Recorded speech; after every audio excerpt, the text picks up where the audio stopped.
This is the Narrow Gate, or so it is called. Why? I mean, the gate looks big enough to me. So it may seem, but in reality, not that many can go through it. Behind this gate is the 7th dimension, Bodhisattva Realm. However, only those who possess the prerequisites of an angel can reach that stage. Prerequisites of an angel? Actually, from now on, you will all be given a task to accomplish. Each one of you will have to heal and cure 10 ill people. That's the test to joining the angels. Well, isn't that right? I'm good at taking care of people, because I've always been looking after my grandfather. Let's do it.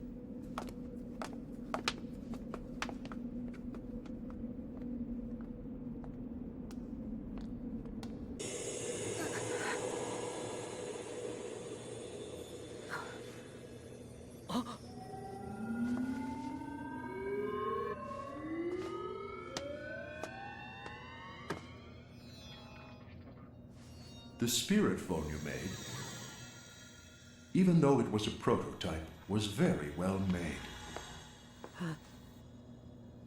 Some things still need to be improved, however, but overall, it's very well done. Oh.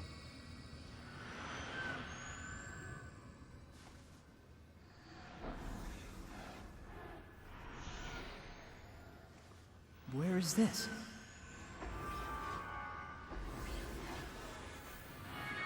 Oh, at last you're here. I was looking forward to seeing you. Right, Mr. Matsushita? Yes, that's right. Matsushita? Could it be Konosuke Matsushita? And...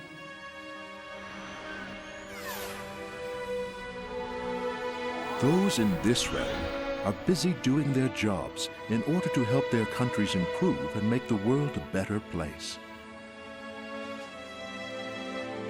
he's Sakichi Toyoda. These people are those that contributed to building Japan's prosperity. They were all angels. You never thought angels wore business suits and working clothes, did you?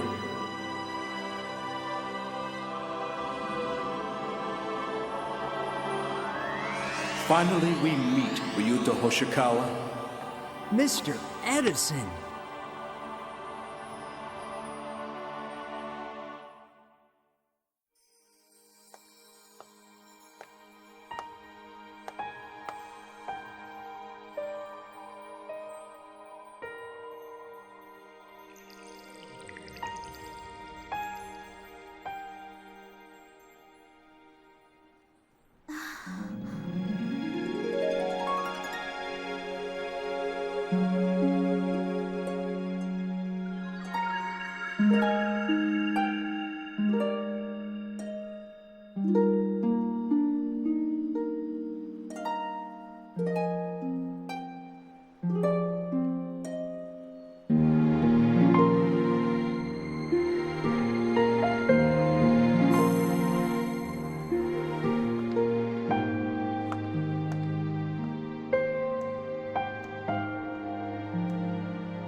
How have you been, Yuko?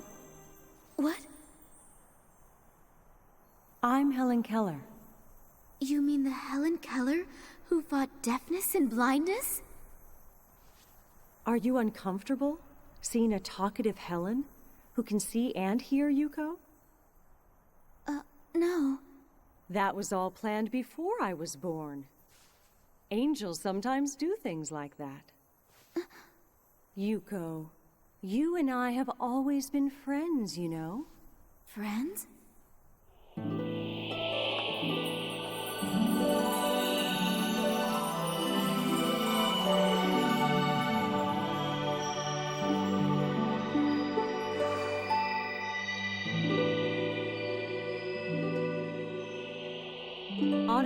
is Nightingale.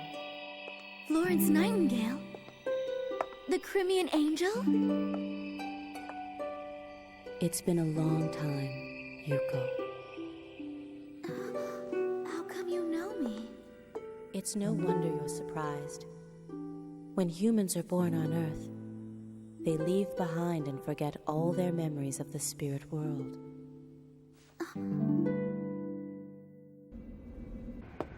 I am normally working in an entirely different place that is referred to as the 8th Dimension Tathagata Realm. But on some occasions, I come down here to the 7th Dimension to teach the angels, or to get involved in some very special projects, just like I'm doing now. We will leave you two alone.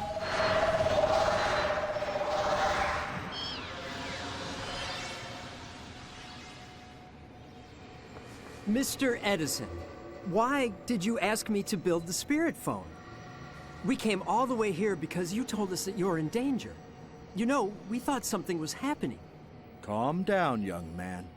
Yes, sir. I actually wanted to talk on the subject of science with you. Tell me, do you know the history of my reincarnations? Oh, you mean past lives? You don't know much about reincarnations. You need to do better than that. Humans continue to reincarnate and do different kinds of work, but they tend to take up similar occupations. This is a collection of my inventions. Lately, I was born as Edison, and I think I invented the lamp, the gramophone, and motion pictures. But before that, I actually invented the typographic printing in Germany. You mean Gutenberg? And before that, I was born in China by the name of Tsai Lun, where I invented paper to print writings. The invention of paper led to reproduction of the Buddhist sutras, and printing technology contributed to spreading Bibles. Do you understand what I'm trying to tell you? Huh? What I'm talking about here is the essence of science.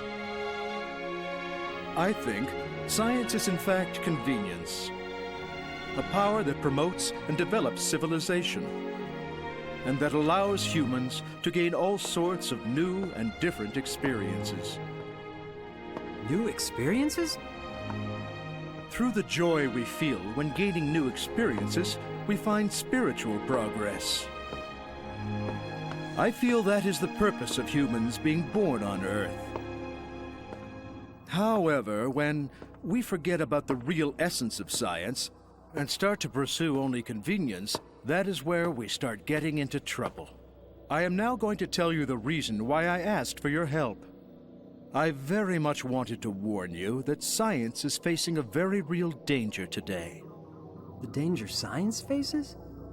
The reason for this crisis is the trend of believing only the material world and completely ignoring the spiritual world. But the truth is, progress in science can only be achieved by realizing the new frontier that we call the spirit world. For instance, by discovering the system for traveling through the spirit world and through the different dimensions, the human dream of traveling through the universe freely may finally become a reality. Interaction and trade with extraterrestrial beings may become possible. Even the energy problem can be solved by investigating spiritual energy, which will provide abundant, clean, and safe energy for the world. That is precisely science of the spirit world. Just as all the religions in the past that denied science eventually went extinct, there is no future for science that denies the spirit world. We scientists must have the courage to face the world and to prove to everyone the truth that this world here on Earth is far from being all there is. Just like Galileo and Copernicus did. The spirit phone you were trying to build when you were alive. Can you tell me what that was for? That's a sort of Columbus egg. It's something I left on purpose for young scientists in order for them to look and find the new frontier that we call the spirit world. But you must know that finding that world will require much wisdom and courage.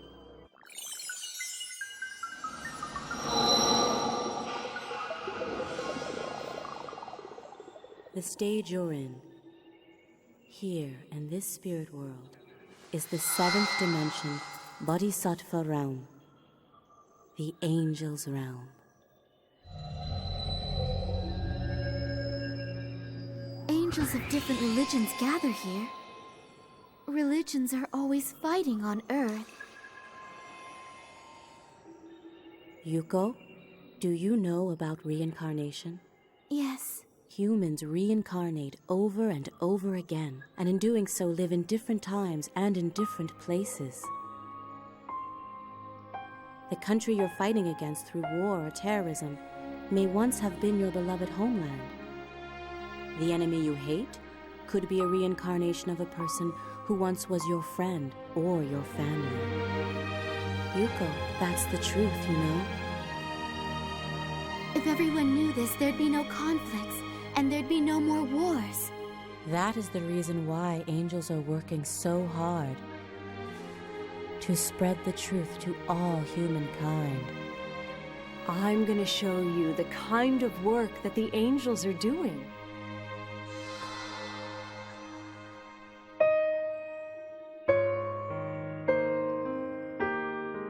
Actually, you've already died. You're lying! Look at me. Can't you see that I'm alive? Okay, now just let me take your pulse. You don't have a pulse. You know what that means. A lot of people on Earth panic when they pass away and become a spirit. Some don't believe their death and cling on to the place they died or their families and cause a lot of trouble. It is also the work of angels to convince those people. They also guide different people who do great work in various occupations.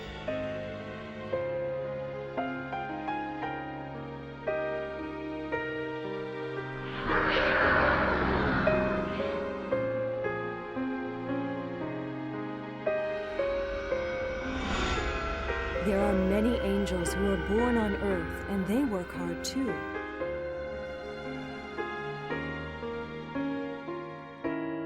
I didn't know that angels were making so much effort.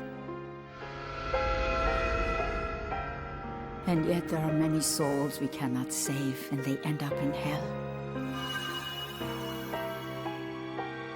Mother Teresa. Angels even go to hell, you know, in order to save those spirits.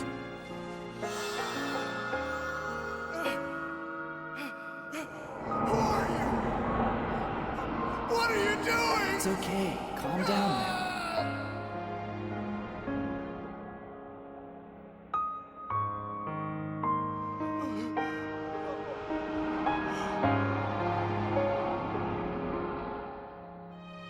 Why do angels go that far?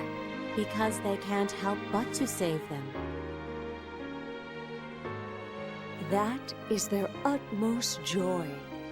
Angels do not wish for anything in return.